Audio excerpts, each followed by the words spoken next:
Good evening dear students. आपको मैं आज चाइल्डहुड एंड ग्रोइंग अप के जो आपका पेपर है बाल्यावस्था एवं विकास, उसकी फर्स्ट यूनिट का फर्स्ट टॉपिक आपको पढ़ा रहा हूँ। प्रथम टॉपिक जिसमें दे रखा है बाल्यावस्था का अर्थ, अवधारणा और विशेषताएँ। तो बाल्यावस्था का अर्थ होता है, बाल्यावस्था मनुष्य के जीवन का महत्वपूर्ण चरण है।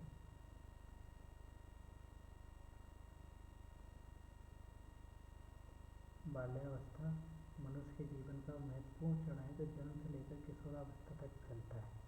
यह विकास की प्रारंभिक अवस्था होती है जिसमें शारीरिक, मानसिक, सामाजिक और भावनात्मक विकास तेजी से होता है। तो हमें किस किस चीज़ का ध्यान रखना है? शारीरिक, मानसिक और सामाजिक विकास होता है।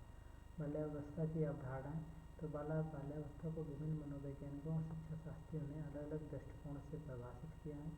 और यह वह समय होता है जब बच्चा सीखने, क्या करता है? बच्चा सीखने, समझने और समाज में अपनी जगह बनाने की प्रक्रिया में होता है। पियाजे के अनुसार ये डेफिनेशन याद रखना है आपको।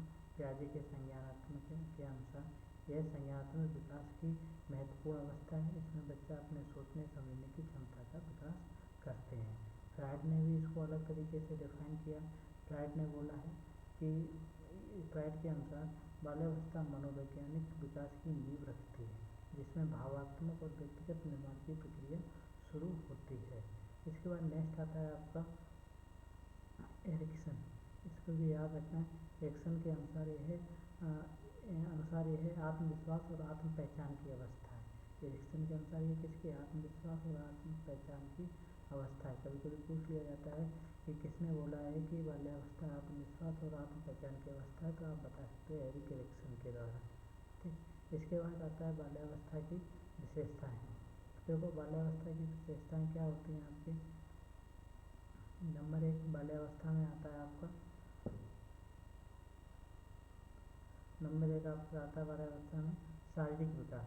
क्या आता है आपका? शारीरिक विकास। शारीरिक विकास में क्या है? इस अवस्था में शरीर की वृद्धि तेजी से होती है।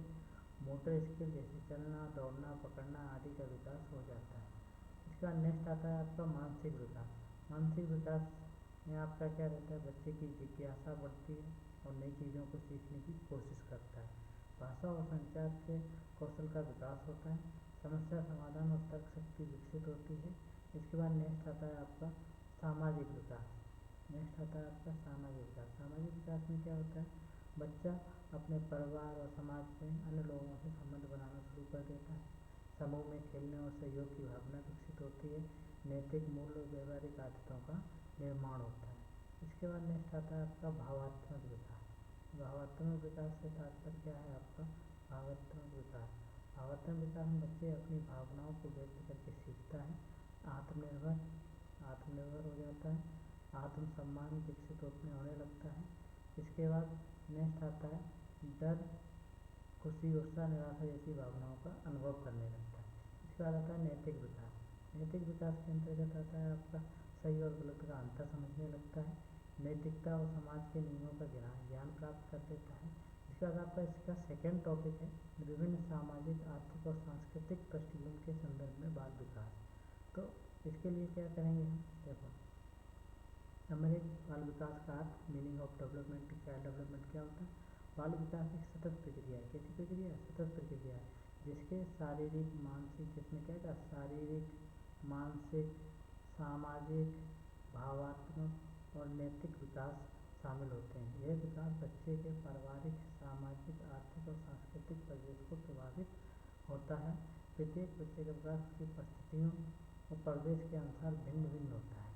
ठीक है। इसके बाद बाल विकास की सामाजिक पृष्ठभूमि का क्या प्रभाव पड़ता है बाल विकास के ऊपर? तो देखो बाल विकास के सामाजिक पृष्ठभूमि पर प्रभाव, नंबर 1 परिवार का प्रभाव। देखो परिवार के परिवार बच्चे का पहला विद्यालय होते हैं। संयुक्त परिवार और एकल परिवार का प्रभाव बच्चे के सामाजिक कौशल पर पड़ता है। माता पिता की शिक्षा और परवरिश की शैली बच्चे के आत्मविश्वास और संज्ञानात्मक विकास को प्रभावित करती है। इसके बाद आता है आपका सेकेंड है आपका सामाजिक और परिवेश का प्रभाव। समाज में उपलब्ध संसाधन जैसे पुस्तकालय, खेल के मैदान और सांस्कृतिक केंद्र बच्चों के मानसिक और शारीरिक विकास को प्रभावित करते हैं। सामाजिक असमानता बच्चों के विकास में अंतर पैदा करती है। सामाजिक असमानता क्या करती है? बच्चों के विकास में अंतर पैदा करती है। सामाजिक भेदभाव, लैंगिक असमानता और जातीय भेदभाव बच्चों में आत्मसम्मान और शिक्षा पर प्रभाव डालते हैं। इसका नेक्स्ट आता है आपका शिक्षण प्रणाली का प्रभाव। अच्छी शिक्षा तक पहुँच बच्चों के मानसिक और भावनात्मक विकास को बढ़ावा देती है। स्कूल में शिक्षक सहपाठी और पाठ्यक्रम बच्चे को सोचने समझने क्षमता और भविष्य की संभावनाओं का आकार देते हैं। इसके बाद आता है आपका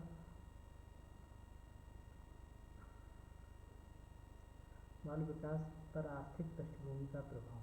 देखो, आर्थिक पृष्ठभूमि में निम्नलिखित प्रभाव पड़ते हैं और निम्नलिखित भूमिका निभाते हैं।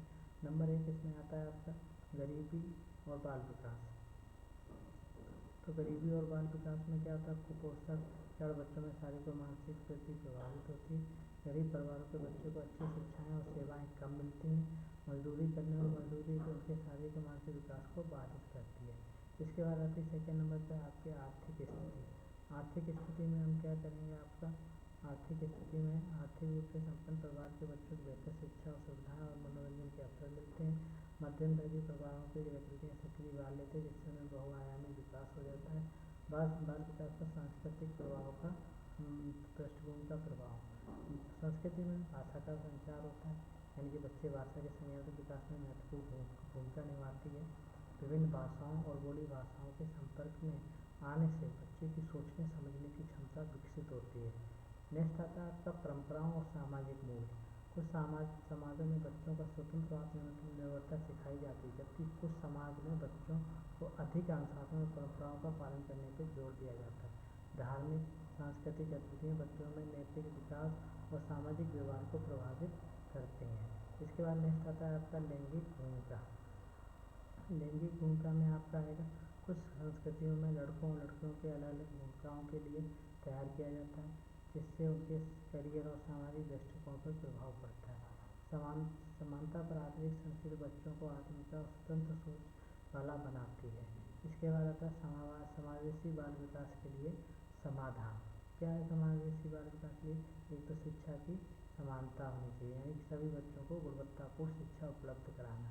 गरीब और वंचित वर्ग के बच्चों के लिए विशेष योजना लागू करना। स्वास्थ्य और पोषण, सभी बच्चों के लिए पौष्टिक आहार और स्वास्थ्य सेवाएं सुनिश्चित करना। कुपोषण और बीमारियों से बचाव के लिए सरकारी योजनाएं लागू करना। सांस्कृतिक और लैंगिक समानता, लड़कियों और लड़कों को समान अवसर देना। सांस्कृतिक विविधता को प्रोत्साहित करना और भेदभाव को समाप्त करना।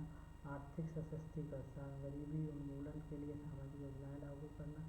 माता पिता के आजीविका को बेहतर अवसर प्रदान करना, ताकि वे अपने बच्चों का परवरिश एवं पोषण कर पाएँ।